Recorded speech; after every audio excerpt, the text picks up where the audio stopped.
Operation सिंदूर आता नुकतंच झालं, का विजय जाहीर करत नाहीये? भारतीय सेना, भारतीय एअरफोर्स, भारतीय मिलिटरी, आर्मी आणि भारतीय नेव्ही एवढं चांगलं कामगिरी केली, का मोदींनी आपला विजय जाहीर केला नाही आहे? हा मला प्रश्न विचारायचा आहे. आपले सीडीएस जे आहे, चीफ ऑफ डिफेन्स स्टाफ, ते काय म्हणाले? विमानं खाली पडली. मग का मोदीजी तुम्ही आम्हाला सांगत नाही?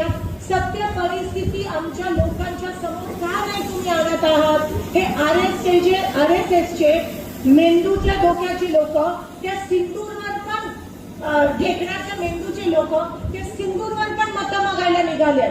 म्हणजे लष्कराच्या रक्तावर मोदीजी या ठिकाणी बिहारमध्ये मतदान मागत आहेत.